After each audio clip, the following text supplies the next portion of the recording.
잠들 때 함께하는 TV 솔솔솔 그림책. 친구들, 오늘은 엄마 말을 통 듣지 않는 아들 청개구리 이야기예요. 아들 청개구리는 엄마 말을 거꾸로 이야기하고 반대로 행동한답니다. 그것이 얼마나 엄마의 마음을 상하게 하는지 모르고 오히려 속이 상해하는 엄마를 보고 재미있어 했대요. 결국 엄마 청개구리는 어떻게 됐을까요? 굴게 굴게 청개구리. 글 이상배.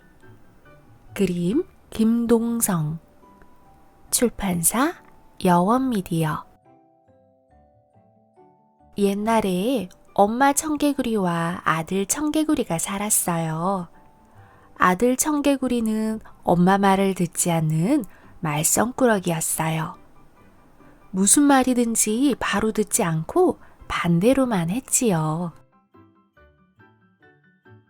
엄마 청개구리가 청개구리야, 동쪽으로 가거라 하고 이르면 서쪽으로 가고, 청개구리야, 서쪽으로 가거라 하고 이르면 이번에는 동쪽으로 갔지요.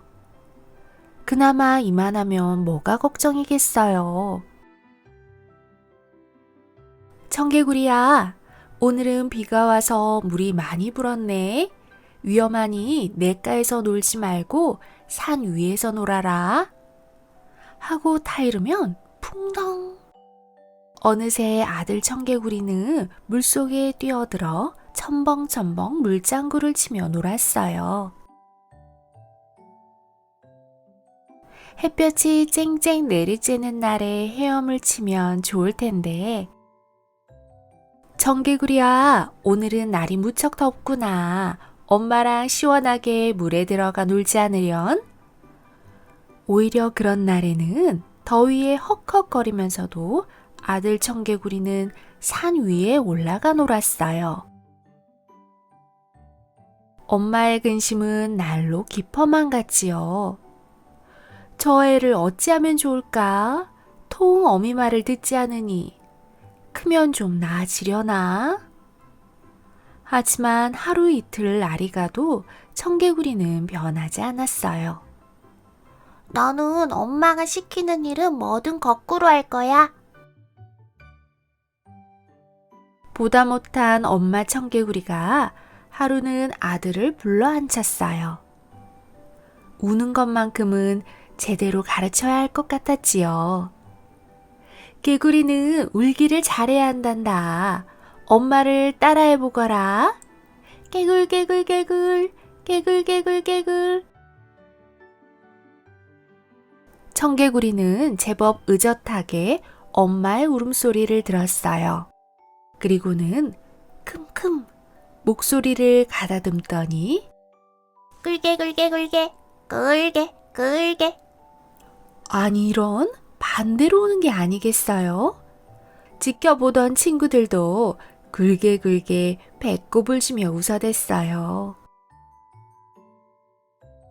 예끼 이 녀석, 울음소리마저 거꾸로 하면 어떻게 하니? 도대체 언제까지 반대로만 할 거야? 엄마 청개구리는 아들을 크게 꾸짖었어요.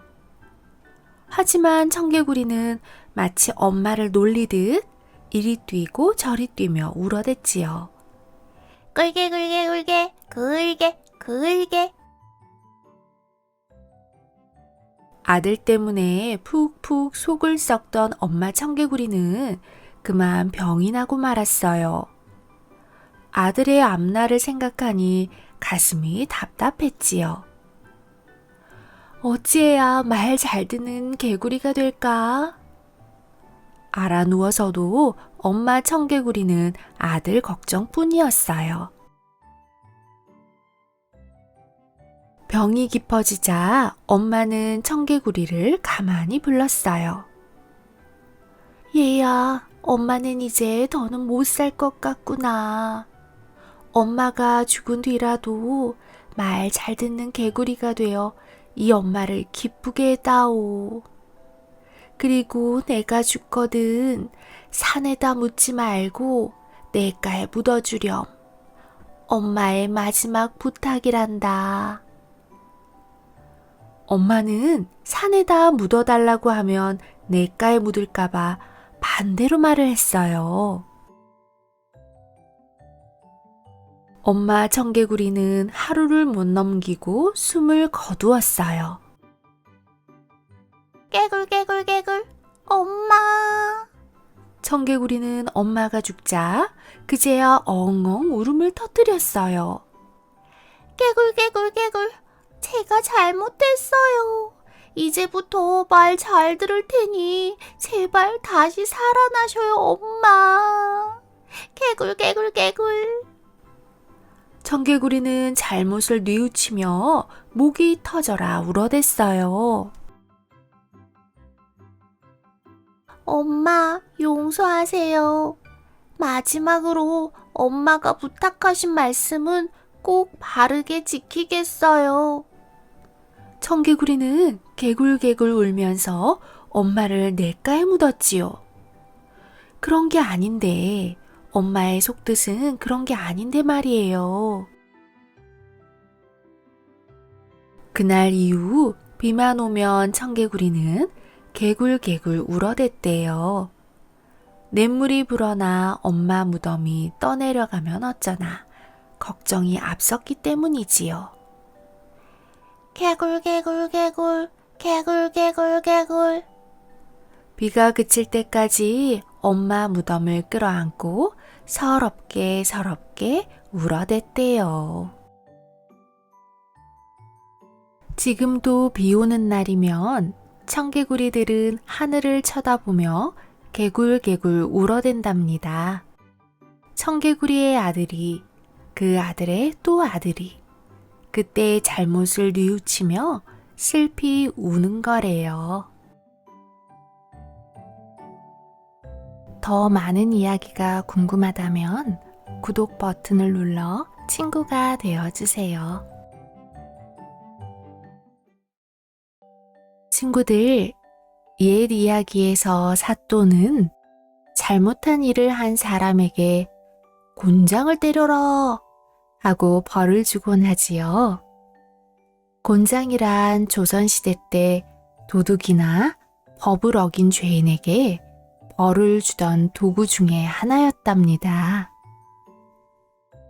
단단한 버드나무를 재료로 하여 넓적하고 길게 만들어 죄인의 볼기와 허벅다리를 치는 것이지요.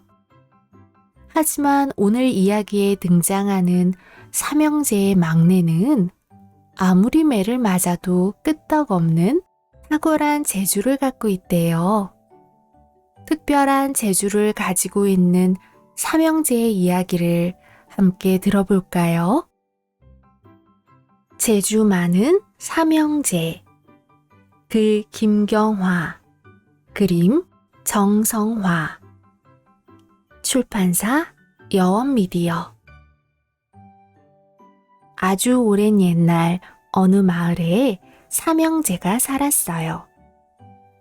생김새로 보나 덩치로 보나 동네 총각들과 다를 게 없는데 이 형제들 재주 하나는 보통이 아니었대요. 첫째는 눈이 밝아서 무엇이든 잘 보았어요. 산 너머 물 건너 아무리 멀리 있어도 땅속 광속 아무리 꼭꼭 숨겨도 두 눈으로 훤히 볼 수 있었어요. 둘째는 힘이 장사라 못 드는 게 없었어요. 장사도 그냥 장사가 아니라 산만한 바위도 번쩍, 집채만한 나무도 번쩍, 커다란 황소도 한 손으로 번쩍번쩍 들었어요. 셋째는 맷집이 좋아서 아무리 맞아도 끄떡없었어요. 회초리로 맞으면 간지럽다고 웃고, 몽둥이로 맞으면 시원하다고 웃고, 실컷 맞고도 더 때려달라고 했지요. 어느 해에 마을에 큰 흉년이 들었어요. 사람들은 먹을 것이 없어 굶기를 밥 먹듯이 했어요. 집집마다 밥을 못 지어서 아궁이에 풀이 돋을 정도였지요. 며칠을 굶은 삼형제는 높은 산에 올라갔어요. 아이고 배고파라. 형님, 어디 먹을 게 없나 살펴봐 주세요. 첫째가 밝은 두 눈으로 여기저기 휘휘 둘러보는데 사또의 곳간에 가득 쌓인 쌀 가마니들이 보였어요. 백성들은 먹을 게 없어서 굶고 있는데 저 많은 곡식을 혼자만 먹겠다고 쌓아두다니. 첫째는 화가 나서 두 주먹을 불끈 쥐었어요. 얘들아, 사또의 곳간에서 곡식을 꺼내 마을 사람들에게 나누어 주자. 그거 좋은 생각인데요? 이제 힘 좋은 둘째가 나설 차례였어요. 둘째는 밤이 되자 사또의 곳간으로 몰래 숨어 들어갔어요. 눈 깜짝할 새에 산더미처럼 쌓인 쌀 가마니들을 몽땅 지고 나왔어요. 재주 많은 삼형제는 쌀 가마니들을 풀어 사람들에게 듬뿍 나누어 주었어요. 온 마을 사람들이 배불리 먹고도 남아 이웃 마을에도 나누어 주었지요. 곳간이 텅텅 빈 것을 알게 된 사또는 펄펄 뛰었어요. 감히 사또의 곳간에서 곡식을 훔쳐? 내 손으로 반드시 도둑을 잡고 말 테다. 사또는 포졸들을 풀어서 죄 없는 사람들을 마구 잡아들였어요. 온 마을이 발칵 뒤집혔지요. 셋째는 가만히 보고만 있을 수 없었어요. 내가 곡식을 훔쳐갔으니 날 잡아가고 다른 사람들은 풀어주시오. 포졸들은 셋째를 동아줄로 묶어 관아로 데려갔어요. 네 놈이 감히 내 곳간에서 곡식을 훔쳤단 말이냐? 사또가 벼락치듯 물었어요. 사또님의 곳간이 아니라 백성들의 곳간이지요. 백성들이 땀 흘려 일해서 얻은 곡식이 아닙니까? 무엇이라고? 당장 저놈을 매우 쳐라. 철썩. 볼기를 한 대씩 내려칠 때마다 막내는 간지러워하며 웃음을 터뜨렸어요. 사또는 점점 더 화가 치밀었어요. 뭣들 하느냐? 모두 달려들어 매우 쳐라. 철썩. 시원하다. 철썩. 시원하다. 결국 볼기를 치던 포졸들은 지쳐 쓰러지고 고약한 사또는 제 분을 이기지 못해 숨이 꼴깍 넘어가고 말았어요. 그 뒤로 재주 많은 삼형제는 마을 사람들과 아무 걱정 없이 잘 살았대요. 밝은 눈으로 세상을 보는 첫째가 있고 힘으로 사람들을 돕는 둘째가 있고 매질에도 꿋꿋한 막내가 있는데 무슨 걱정이 있겠어요. 더 많은 이야기가 궁금하다면 구독 버튼을 눌러 친구가 되어주세요.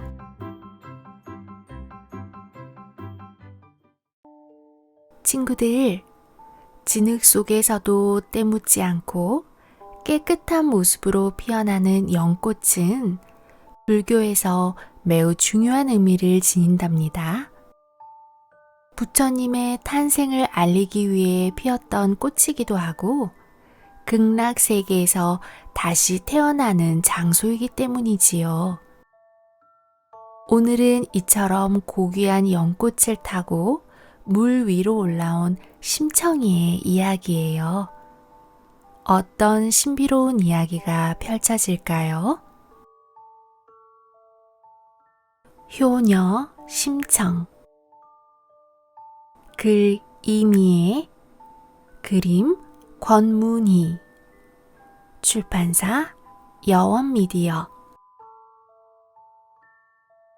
옛날 어느 마을에 심학규라는 눈먼 사람이 있었어요. 모두들 신봉사, 신봉사 하고 불렀지요.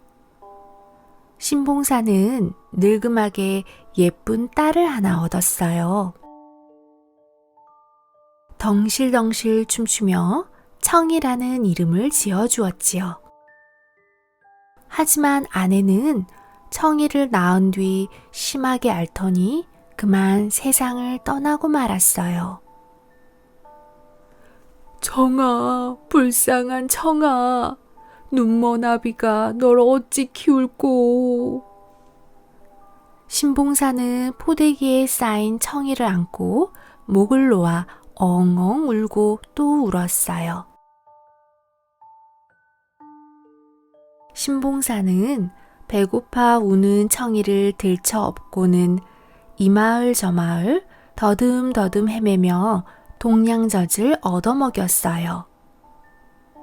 때마다 음식을 얻어먹고 철마다 헌옷가지를 받았지만 한치 앞도 못 보는 몸으로 어린 딸을 키우느라 몹시 힘겨웠어요. 청이는 착하고 참하게 자라났어요. 15살이 되자 늙은 신봉사 대신 집안 살림을 꾸려나갔어요. 온종일 남의 밭을 메고 무거운 나무찜을 져 나르고 바늘에 찔려가며 삭바느질을 해야 했지요. 청이는 아무리 고달파도 웃는 낯으로 신봉사를 잘 모셨어요. 얘야, 청아, 못난 아비 때문에 고생이 많구나. 이만큼 키워주셨으니 이제는 제가 아버지를 모셔야지요. 그러던 어느 날 밤이었어요. 잔치집 일이 아직도 안 끝났나? 얘가 왜 안 오지? 신봉사는 이웃집 개가 컹컹 짖어도 청이가 오나 싶었고 바람결에 살인문이 덜커덕 흔들려도 청이가 오나 싶었어요. 기다리고 기다려도 청이는 오지 않았어요. 안 되겠다. 어디쯤 오나 나가봐야지. 신봉사는 지팡이를 짚어가며 더듬더듬 걷다가 그만 발을 헛디뎌 개울에 풍덩 빠지고 말았어요. 어프, 사람 살려! 마침 지나던 스님 한 분이 난데없는 고함 소리에 놀라 달려왔어요. 스님은 허우적대는 신봉사를 건져주었어요.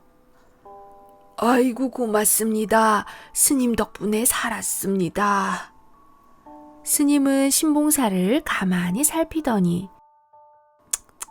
혀를 찼어요. 딱하게도 앞을 못 보는구려. 허나 눈뜰 방법이 영 없는 것도 아닌데. 신봉사는 가슴이 두근거렸어요. 정말입니까, 스님? 어찌하면 눈을 뜰 수 있습니까? 부처님 앞에 쌀 300성을 바치고 열심히 기도를 올리시오. 반드시 눈을 뜨게 될 것이오. 신봉사는 눈을 뜬다는 말에 쌀 300석을 바치겠노라고 스님께 선뜻 약속하고 말았어요. 늦게야 돌아온 청이는 서둘러 상을 차렸어요. 신봉사는 밥상을 앞에 두고 한숨만 푹푹 내쉴 뿐이었지요. 아버지, 무슨 걱정이 있으세요? 쌀 300석을 바치면 눈을 뜰 수 있다는 말을 듣고 청이는 밤새 빌고 또 빌었어요. 아버지께서 눈을 뜰 수 있다면 이 목숨이라도 바치겠어요. 며칠 뒤 이상한 소문으로 온 마을이 술렁거렸어요. 중국으로 가는 뱃사람들이 제물로 쓸 처녀를 산대요. 인당수를 지날 때마다 배가 뒤집히는 바람에 15살 처녀를 바쳐 제사를 지낸대요 글쎄. 청이는 그 말을 듣자마자 뱃사람들을 찾아갔어요. 쌀 300석만 주신다면 제가 기꺼이 제물이 되겠어요. 아버지의 눈을 뜨게 하기 위해서라는 걸 알고 뱃사람들은 선뜻 쌀 300석을 내주었어요. 드디어 청이가 떠나는 날이 되었어요. 정성껏 차린 밥상을 받고 신봉사는 입이 떡 벌어졌어요. 우리 형편에 고깃국을 다 끓이다니 오늘 무슨 날이냐? 아버지, 부디 용서해 주세요. 쌀 300석을 구하려고 인당수 제물이 되기로 했어요. 아니 너 죽고 내가 눈 뜬들 다 무슨 소용이냐. 차라리 내가 죽는 게 낫지. 안 된다. 절대로 못 간다. 신봉사는 울고불고 소리치며 말렸지만 청이는 마지막으로 큰 절 올리고 뱃사람을 따라 나섰어요.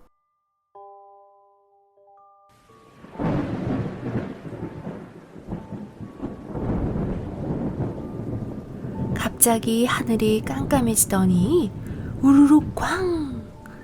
천둥 번개까지 쳤어요. 거센 파도는 배를 뒤집을 듯 철썩이며 솟구쳐 올랐지요. 아버지, 꼭 눈을 뜨시고 오래오래 사세요. 뱃머리에 올라선 청이는 배가 소용돌이에 말려들기 전에 바닷속으로 훌쩍 몸을 던졌어요.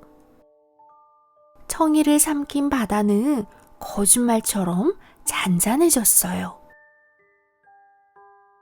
청이는 캄캄한 물속으로 하염없이 떨어지다가 눈을 번쩍 떴어요. 온갖 보석이 반짝이는 용궁이 눈앞에 나타난 거예요. 여기가 어딜까? 나는 죽은 걸까? 어리둥절해하고 있는데 누군가 청이를 불렀어요. 청아, 엄마다. 우리 청이가 이렇게 자랐구나. 어머니. 청이는 용궁에서 어머니와 함께 꿈 같은 날들을 보냈어요. 아버지는 지금쯤 눈을 뜨셨을까? 아버지 걱정 말고는 하루하루가 행복하기만 했지요.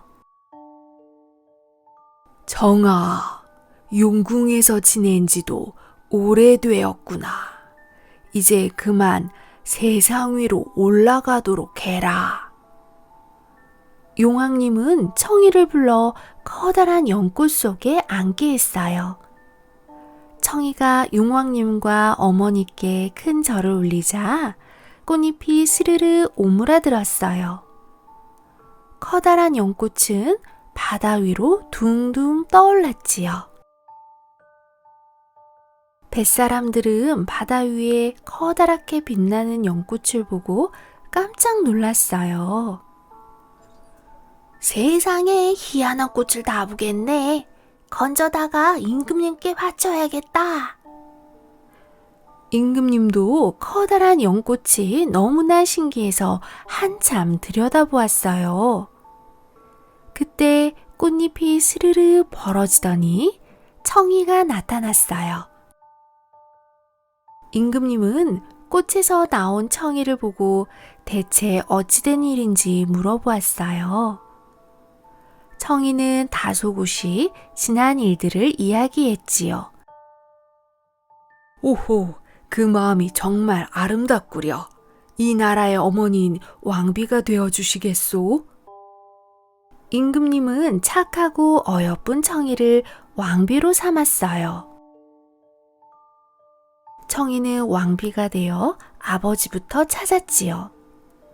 하지만 신봉사는 눈을 뜨지도 못하고 마을을 떠나버린 뒤였어요. 온 나라 안에 장님이 모인다면 아버지를 뵐 수 있을지도 몰라. 청이는 아버지를 만날 생각에 나라 안에 장님이라는 장님은 모두 불러 큰 잔치를 벌였어요. 잔치상마다 맛난 음식이 그득그득 차려지고 흥겨운 음악이 울려 퍼졌어요. 아버지, 제발 살아만 계세요. 잔치는 몇 날 며칠 이어졌지만 신봉사의 모습은 찾을 수 없었어요. 마지막 날 잔치가 끝날 시간이 다 됐는데도 신봉사는 보이지 않았어요. 그때 저만치서 지팡이 짚고 터덜터덜 걸어오는 노인이 있었지요. 누더기 차림에 거짓골이었지만 청이는 단박에 아버지를 알아보았어요. 아버지, 저예요. 청이에요. 뭐라고? 청이가 살아있단 말이냐? 어디 우리 청이 얼굴 한번 보자꾸나. 신봉사는 저도 모르게 두 눈을 번쩍 떴어요. 그래, 우리 청이로구나. 신봉사는 왕비가 된 청이를 보고 또 보았어요. 아버지가 눈을 뜨셨어요. 두 사람은 너무 기뻐서 부둥켜 안고 눈물을 흘렸어요. 효녀 청이는 눈을 뜬 아버지를 정성껏 모시면서 궁궐에서 행복하게 잘 살았대요. 더 많은 이야기가 궁금하다면 구독 버튼을 눌러 친구가 되어주세요.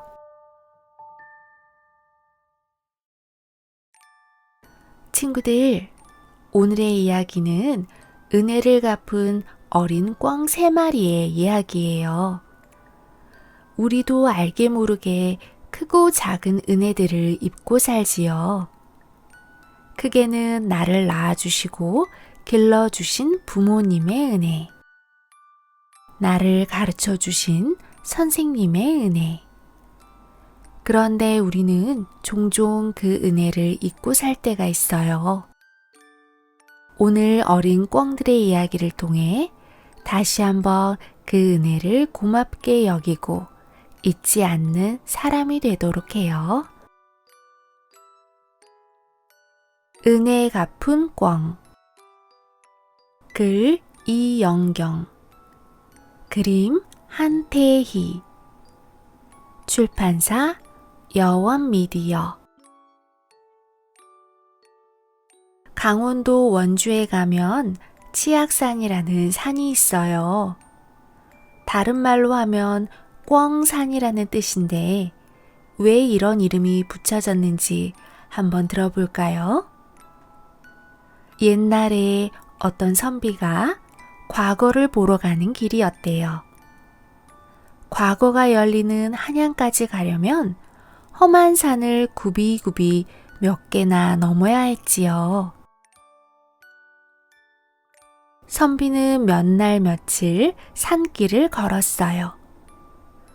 발이 부르트고 허리가 욱신거렸지만 갈 길은 멀고 달리 방법이 없었지요. 선비가 우거진 소나무 숲을 막 지날 때였어요. 다급히 울어대는 새 울음소리가 들리는 거예요. 궁금하기도 하고 잠시 쉬어도 갈 겸 소리 나는 쪽으로 다가가 보았지요. 그랬더니 세상에, 어른 팔뚝 굵기만한 구렁이가 어린 꿩 3마리를 휘감고는 혀를 날름거리고 있었어요.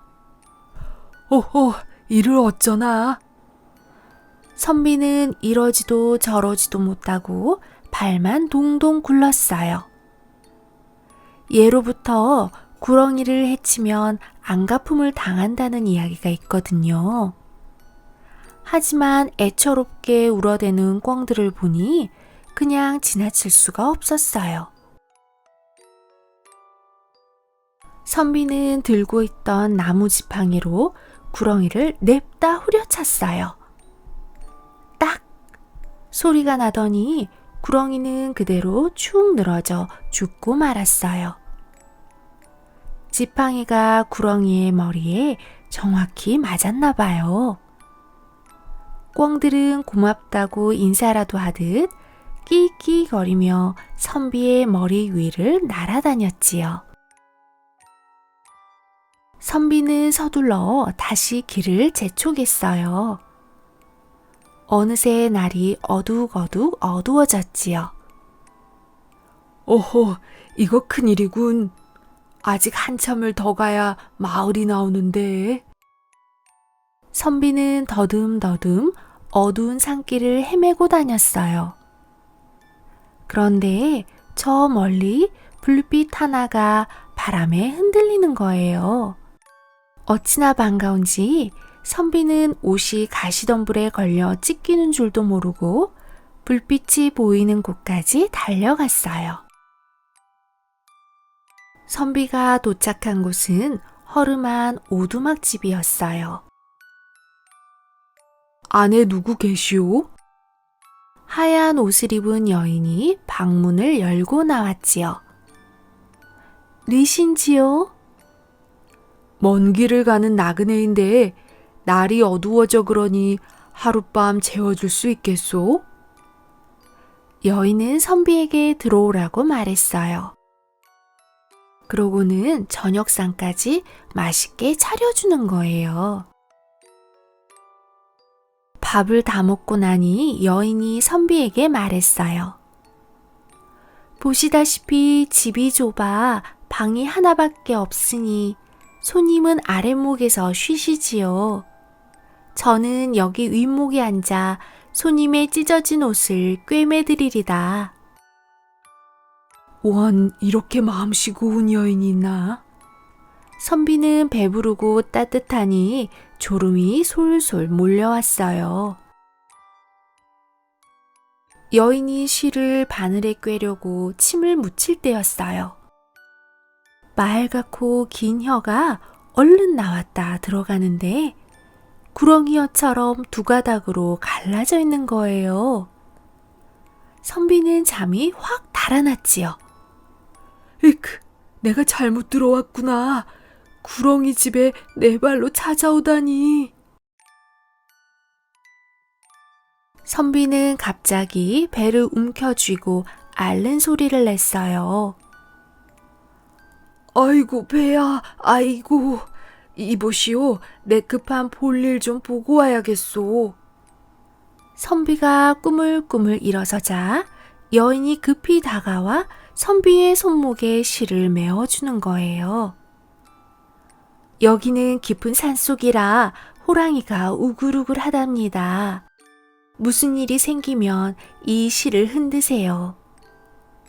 선비는 고맙다며 얼른 방을 빠져나왔지요. 울타리로 달려가 실을 메어놓고는 막 도망치려는데 꽈당! 방문이 부서지며 구렁이가 튀어나와 몸을 친친 감았어요. 나는 내게 맞아 죽은 구렁이의 아내다. 남편을 대신해서 내가 널 없애주마. 선비는 정신을 가다듬고 말했지요. 내가 무슨 원한이 있어서 네 남편을 죽였겠느냐. 가엾은 어린 꿩들을 구하려다 그만. 나는 사람으로 태어나 옳은 일을 했을 뿐이다. 구렁이는 선비를 노려보며 혀를 날름거렸어요. 그래? 네 말대로 네가 옳은 일을 했다면 하늘이 너를 도와주지 않겠느냐. 날이 새기 전에 이 산 꼭대기에 있는 종이 3번 울리면 너를 살려주겠다. 말은 그럴듯했지만 깜깜한 밤에 그것도 이 깊은 산속에서 종이 저절로 울릴 리가 없었지요. 선비는 구렁이에게 몸을 맡긴 채 고개를 떨구었어요. 그때였어요.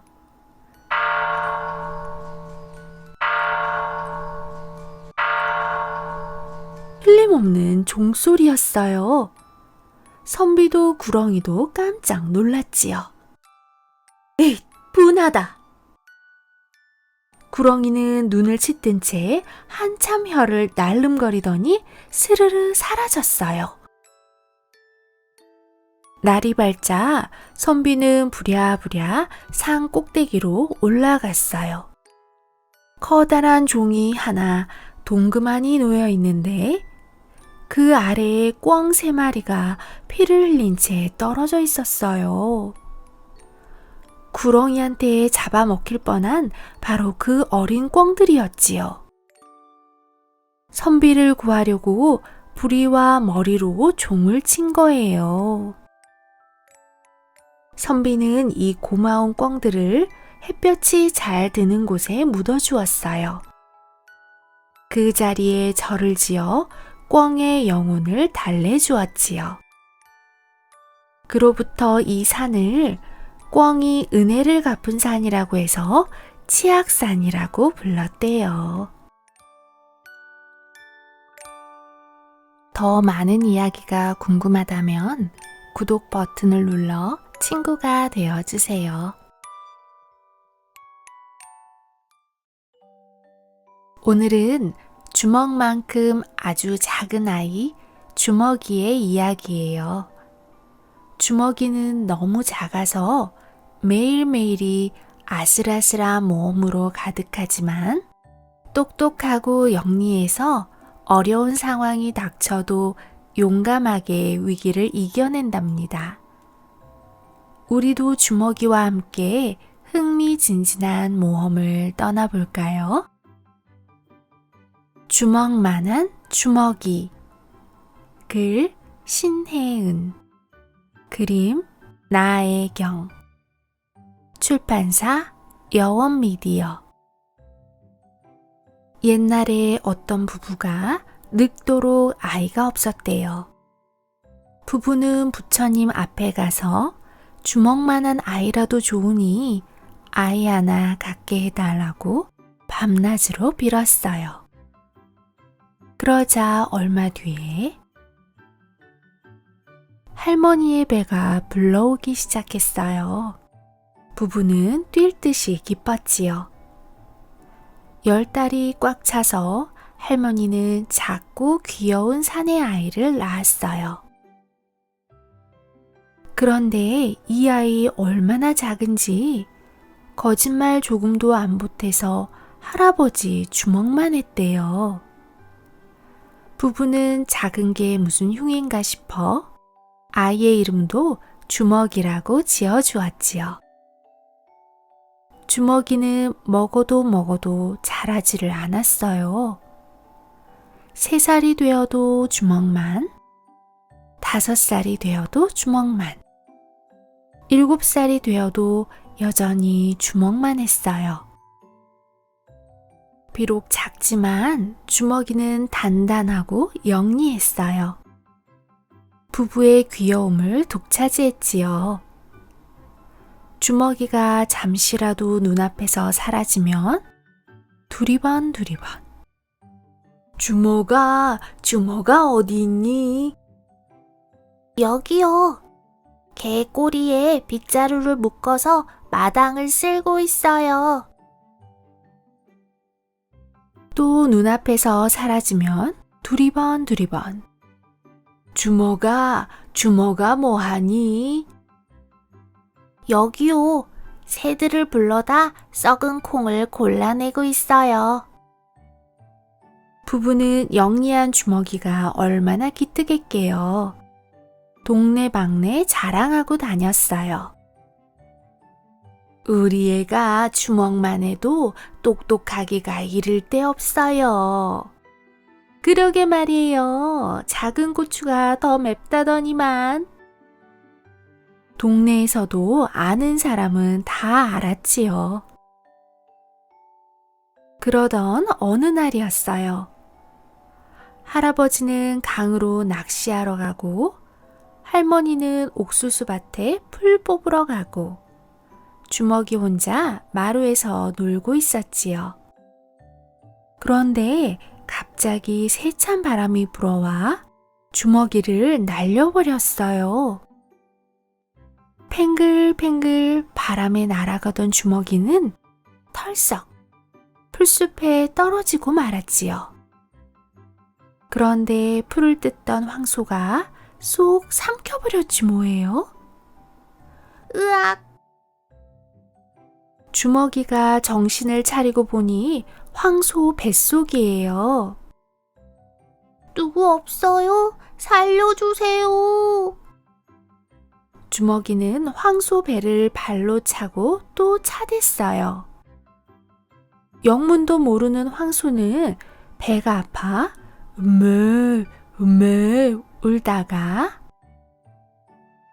무지직 그만 똥을 싸버린 거예요. 다행히 주먹이도 쇠똥에 섞여 밖으로 나왔지요. 하필이면 이때 농부가 삽으로 쇠똥을 퍼서 철퍼덕 수레에 던져버렸어요. 주먹이도 쇠똥과 함께 철퍼덕. 쇠똥 더미를 싣고 가던 수레가 덜컹덜컹 다리를 지날 때였어요. 똥 한 덩어리가 냇물에 퐁당 빠져버렸지요. 주먹이도 똥덩어리에 섞여 퐁당. 헤엄은커녕 물가에도 가본 적 없는 주먹이는 뽀글뽀글 물속으로 가라앉았어요. 마침 지나가던 물고기가 웬 떡인가 싶어 주먹이를 꿀꺽 삼켜버렸어요. 이런, 또 뱃속이네. 처음도 아닌데 겁먹을 주먹이가 아니지요. 이번에는 어떻게 빠져나갈까? 주먹이가 이 생각 저 생각 골똘해하는 사이에 물고기는 냇물을 따라 강으로 헤엄쳐 갔어요. 그러다가 할아버지의 낚시에 딱 걸렸지요. 허허, 모처럼 큰 놈이 걸려들었네. 할아버지가 기분 좋게 물고기를 낚싯바늘에서 빼내는데 사람 소리가 들리는 거예요. 저 좀 살려주세요. 물고기 뱃속에 들어있어요. 놀란 할아버지는 조심조심 물고기 배를 갈랐어요. 그러자 주먹이가 톡 튀어나오지 뭐예요. 아니 주먹아, 이게 어찌 된 일이냐? 주먹이는 가쁜 숨을 고르고는 할아버지에게 모두 말씀드렸어요. 바람에 날려 황소 뱃속에 들어갔다가 뿌지직 쇠똥에 섞여 나온 거며 수레에 실려가다가 냇물에 퐁당 빠지고 그래서 물고기에게 꿀꺽 먹혔다가 이렇게 할아버지를 만나게 되었다고 말이에요. 세상에, 우리 주먹이가 큰일 날 뻔했구나. 할아버지는 쥐면 꺼질까 불면 날아갈까 주먹이를 호주머니에 소중히 넣고는 집으로 돌아갔대요. 더 많은 이야기가 궁금하다면 구독 버튼을 눌러 친구가 되어주세요.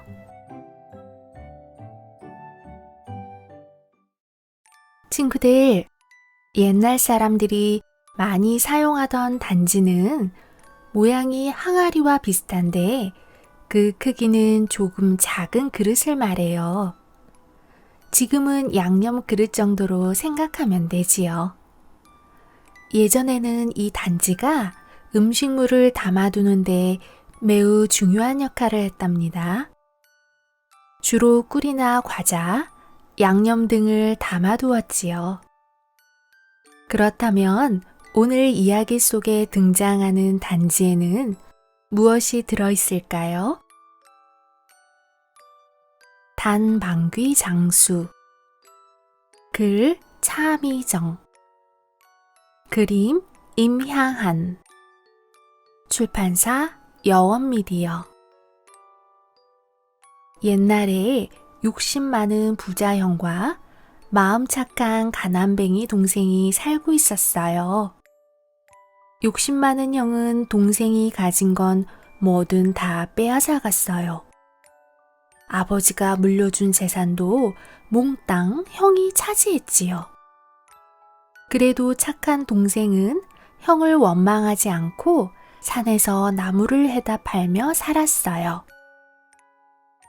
어느 날 동생이 깊은 산 속에서 나무를 하고 있는데 어흥 어흥 온 산을 뒤흔드는 호랑이 울음소리가 들렸어요.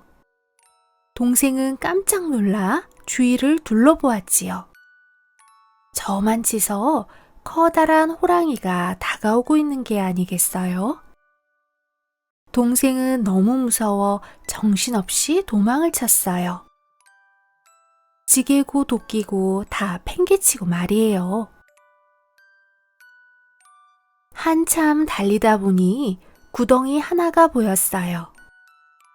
옳지, 저기 들어가 숨어야겠구나. 동생은 구덩이 속으로 훌쩍 뛰어내려 숨죽이고 가만히 숨어 있었어요. 잠시 뒤 쩌렁쩌렁 울리던 호랑이 울음소리가 멀어졌어요. 휴, 이제 살았네. 그런데 어디서 이런 달콤한 냄새가 나지? 동생이 구덩이 안을 둘러보니 시커먼 단지 하나가 보였어요.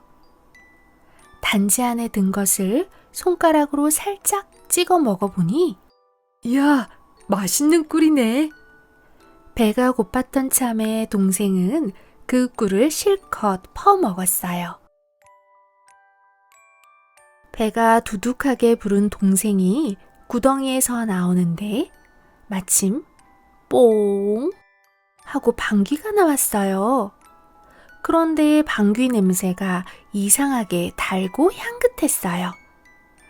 동생은 다시 한번 뽕, 뽕. 역시 방귀 냄새는 달고 향긋했지요. 사람들이 이 냄새를 맡으면 신기해하겠는걸? 내 방귀로 장사를 해봐야지. 이튿날 동생은 서둘러 시장에 나갔어요. 단방귀 사려, 단방귀 사려. 아니 세상에, 방귀도 단방귀가 다 있나? 단방귀 냄새 좀 맡아보세요. 아주 달고 향기롭답니다. 어서 한번 끼어보시오. 방귀 냄새가 정말로 달면 돈을 내겠소이다. 사람들은 눈을 둥그렇게 뜨고 모여들었어요. 뽕, 뽕뽕, 뽕, 뽕뽕. 동생은 신이 나서 방귀를 뀌었어요. 우와, 정말이네. 이렇게 달고 향기로운 냄새는 처음이야. 맡을수록 더 맡고 싶어지는걸. 사람들은 매일 방귀 냄새를 맡으러 동생을 찾아왔어요. 동생은 단방귀 덕분에 큰 부자가 되었지요. 욕심 많은 형도 단방귀 소문을 듣게 되었어요. 헐레벌떡 동생을 찾아와 물었지요. 네 방귀 냄새가 그렇게 좋다며? 어디 나도 한번 맡아보자. 그러세요, 형님. 동생은 형님의 코앞에다 대고 뽕! 아니 정말이네. 대체 어떻게 된 일이냐?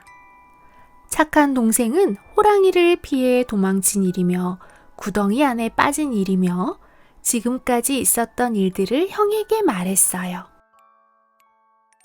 욕심 많은 형은 동생이 말한 깊은 산속으로 갔어요.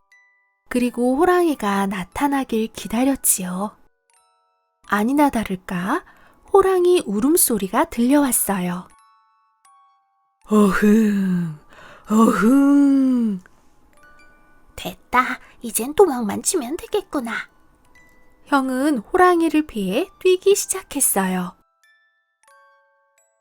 드디어 커다란 구덩이 하나가 보였어요. 얼커니 바로 찾았구나. 형은 구덩이 속으로 훌쩍 뛰어들었지요. 구덩이 안을 휘 둘러보니 역시 단지 하나가 있었어요. 일이 술술 풀리는데. 형은 단지 안에 든 것을 손가락으로 푹 찍어 먹었어요. 퇴퇴, 맛이 왜 이래? 냄새도 고약하고 이런 걸 먹고도 달콤한 방귀 냄새가 날까? 하지만 형은 부자가 되고픈 욕심에 마구 퍼먹었어요. 그건 꿀단지가 아니라 똥단지였는데 말이에요. 이튿날 형도 시장에 나가 단방귀 장사를 시작했어요. 단방귀 사려, 단방귀 사려. 달고 향기로운 단방귀 사려. 사람들은 전에 맡았던 단방귀인 줄 알고 다시 모여들었어요. 어서 방귀를 뀌어봐요. 이번에는 어떤 좋은 냄새일까? 우쭐해진 형은 엉덩이에 힘껏 힘을 주고는 우와! 그런데 이게 웬일일까요? 방귀에서 아주 고약한 냄새가 났어요. 사람들은 얼굴을 찡그리고 코를 비틀어 막았지요. 못된 거짓말쟁이 같으니라고. 이 냄새가 어떻게 달고 향기롭다는 거야? 우엑! 사람들은 형을 몽둥이로 흠씬 때린 다음 마을에서 내쫓아 버렸어요. 그 뒤로 형은 어디에서나 방귀만 뀌면 쫓겨나는 신세가 되었답니다. 더 많은 이야기가 궁금하다면 구독 버튼을 눌러 친구가 되어주세요.